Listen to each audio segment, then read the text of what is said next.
Right, we now come on to members' items 11. None. Annual government statement, which is on pages 1 to 28 of these papers. Thank you, Chairman. The committee at your June meeting approved the draft of the annual government statement. Since that time, the external auditors, the leader and the chief executive confirmed they have no comments on the draft. Councillor Old raised some minor changes relating to the draft, which have now been incorporated into the final version. And the final version is before you this evening, and it's commended to you for approval. Thank you, Chairman. Thank you very much, Mr. Lustig. This is something that has come before the committee before. This is not a new item. And as might be seen, that Councillor Old has had some suggestions and alterations to it. Can I ask any questions, Councillor Shute? Yeah, thank you, Chairman. Page 18 on the contract manager and procurement. I don't know whether for our role as a committee, just to add in some sort of risk management as to what happens if a contract doesn't perform or goes wrong. Is there any kind of section we can put in as some kind of procedure in order to reevaluate the service? I'll ask the officers to respond to that. That's you really. I'm not sure I fully understand the question, Councillor Shooter. That's why I asked you, Mr. President. This section is picking up the fact that we've done a lot of work during the year in respect of improving procurement practice, and so that sets out the progress that has been made. In terms of risk management in respect to contract failure, is that what you're referring to? I think our risk management process generally will aim to make sure that we are actively managing this in respect of those eventualities occurring, and will continue to do so. There's nothing specific about that in here, but I think you can take it as read that contract management and monitoring is going to be pretty fundamental to the organisation going forward, even more so than it is now, and that our processes and risk management will have very close regards to those issues. Okay, so is there a threshold, or is there some kind of trigger in the contract where you reevaluate and reassess, and perhaps go to the drawing board or go and look at other contractors if they're failing?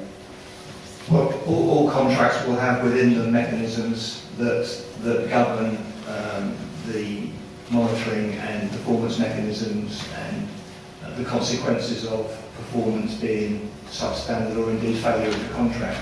And that will range through financial penalties through to, in the extreme circumstances, termination of the contract. And that will vary contract to contract.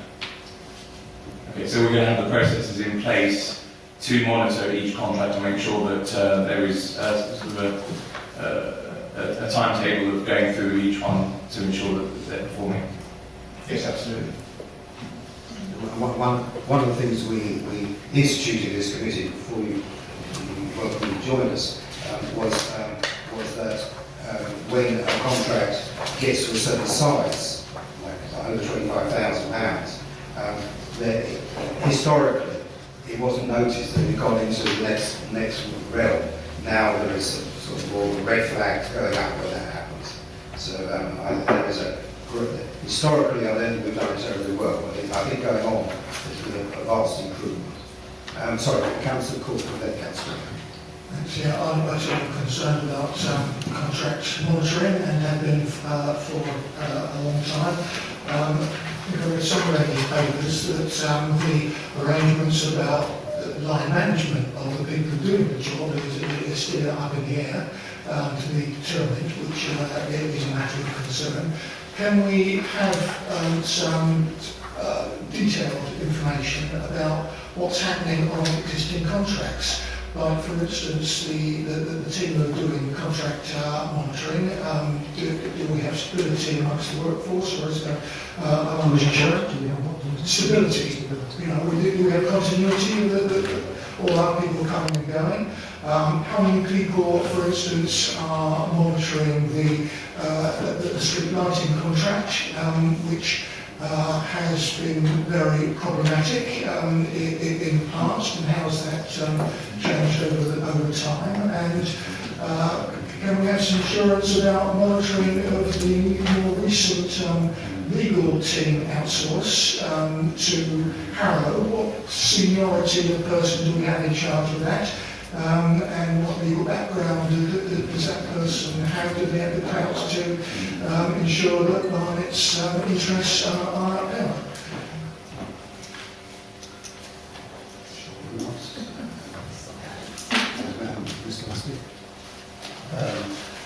Certainly, if I can deal with the last part of the question first, the overall monitoring of the arrangement with Harrow, and I would stress that this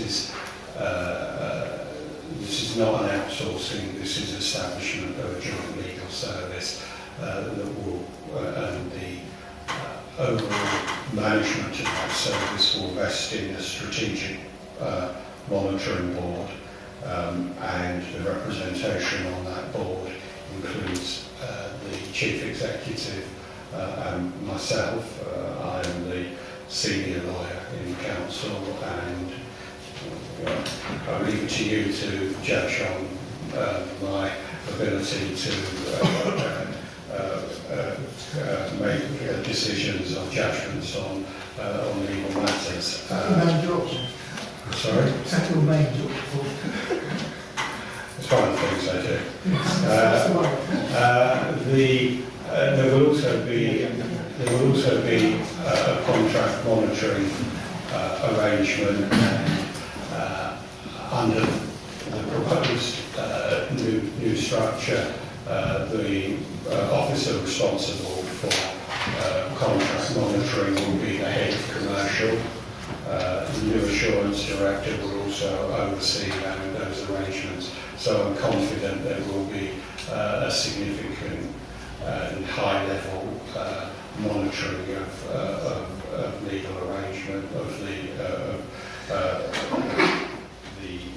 legal arrangements for the council. As far as other contract monitoring arrangements are concerned, obviously we do have a procurement team within the council who have responsibilities in that regard, and we've also got arrangements within the various service directorates who oversee particular contracts that fall within their remit in terms of performance. Added to that, we've got the audit team who also conduct their own audits, which will periodically review contract monitoring arrangements. So I think that there are some fairly rigorous and robust arrangements in place. And can I also say that when we come to the last item on the agenda, we've arranged this Leslie Woods who deals with procurement is here to answer the questions on procurement when we come to the last item of the agenda. Can I come back briefly? What Jeff was saying was about sort of overall oversight of the Harrow Barnet tie-up on legal. That's fine. My concern is that we need somebody closer to the detail on a day-to-day basis with the appropriate expertise, and in other areas just the same. What's happening on street lighting, for instance?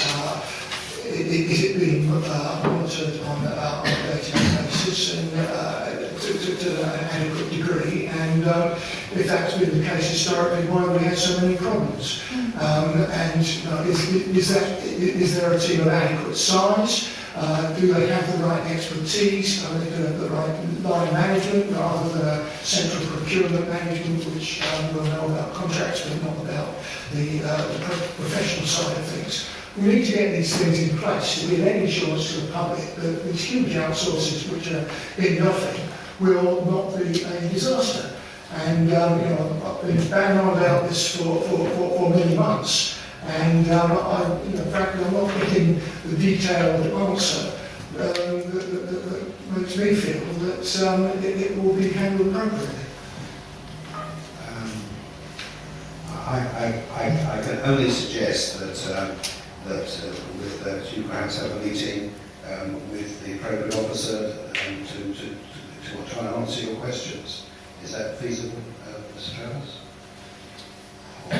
Well, meetings are always feasible, Chairman. I think just to reiterate the point I think that Jeff made, we do monitor all contracts. That's taken obviously very seriously within the organisation. Arrangements are in place to do that now. Arrangements for the future, as members are aware, there is a new structure which has been agreed by General Functions Committee. The recruitment process to those posts is continuing at the moment. They will be in place by Christmas. The object of the exercise of that restructuring is to improve and strengthen the contract management arrangements so that they are fit for purpose in the environment that we anticipate being in through next year. So to sum up, I think contracts are managed effectively now. Procurement processes and contract management have improved over recent months. The new structure which is being put in place at the moment is designed to give us the structures that we need for the future arrangement when there is further services under contract, and I'm confident that they will provide the right assurance to the Council in that new environment. Yes, please. Thank you, Chairman. There was one other point which I omitted to make in my answer to Councillor Cook.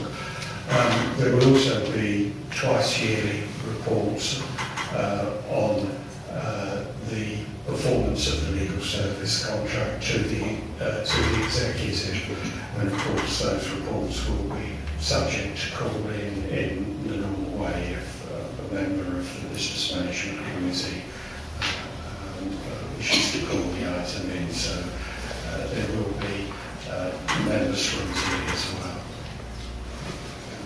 Councillor Lane? Yes, thank you very much, Mr. Chairman. We talk about contracts failing. Contracts failing, I assume that what we mean is that contracts are failing to achieve what they set out to achieve. Now, in the majority of cases of these contracts, I feel that they will continue to fruition. They will achieve what they were set up to do without any outside input apart from the officers monitoring that they go along and do work. So the majority will succeed, and we will get those that fail to achieve what they want, and I'm sure the bloggers will raise those before we know about it. But the clever thing about all this monitoring is knowing when a contract is about to fail and knowing to be able to put in an action to stop it failing. Now, that is what I see the monitoring process as being important, to know when a contract is about to fail. Now, have we got rigorous enough monitoring in place to achieve knowing when they are about to fail and be able to put in actions to stop them failing? And who, if we don't, I'm concerned, if we do, who do they report back to and say, this contract we have problems with, but we're trying to do something to resolve the problem?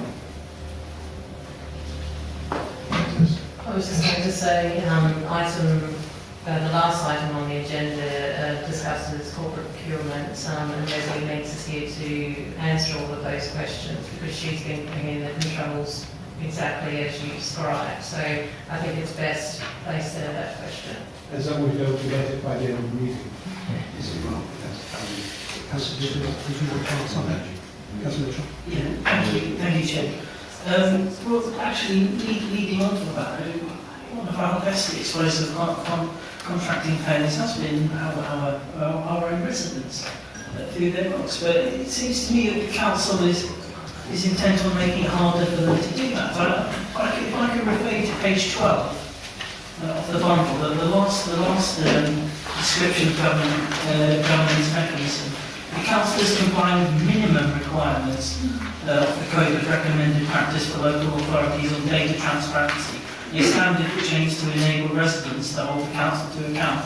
The council's future plans to become more demand-led in publishing data following improvements to the council. And ironically enough, what leads on page 13 is weaknesses identified as complaints process effectiveness. Leading on to that, page 15. Weaknesses, review of residents' perception. Survey indicated that council scores relatively poorly on whether residents feel involved and able to influence local decisions. Well, as Ms Musgrove mentioned earlier, when residents actually do their right to audit the accounts, when they take the trouble to do that, they're met with redacted reports. When they try and raise objections to it, the complaints don't seem to get dealt with satisfactorily. I mean, Yes, absolutely. you know, why is there nothing in this report about remedying that? This seems to be a systematic problem. There is, you will see, I mean, I would like to say that this document is saying all of, it is putting down all of those weaknesses and acknowledging those, and they have got in the governance issues to resolve the complaints process in particular. In regards to transparency, the FOI system, for example, has been reviewed to check what the demand is. Beforehand, we didn't really have an FOI system that allowed that. We now have one in place that has just been launched alongside the website. So there's more avenues to test the demand for information, and so therefore those things will be progressed with the council, and that is what that statement is saying. And in terms of reductions, that was based on legal advice. I don't think the council should not follow its own legal advice. And I doubt any members would say that either. Thank you. I'll just point out that as far as the audit committee is concerned, the fact that you're seeing these comments about residents' perception and so on here is that we don't hide anything. There is weakness. There is a weakness there. There is a weakness that if the residents' perception is that the council is doing anything relatively poorly, that it was the duty of this committee as an audit committee and the general governance statement to actually say that publicly. And it's up to the administration to take cognizance of that. And I must say, in terms of various other things like procurement, which has been an ongoing sore, the administration did take note of it, and things have much improved.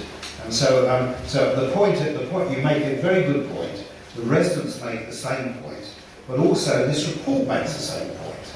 And the thing about audit, internal audit and external audit, is if the team didn't actually produce showing the weaknesses and the problems, you could have as many freedom of information requests as you like, and you wouldn't find anything.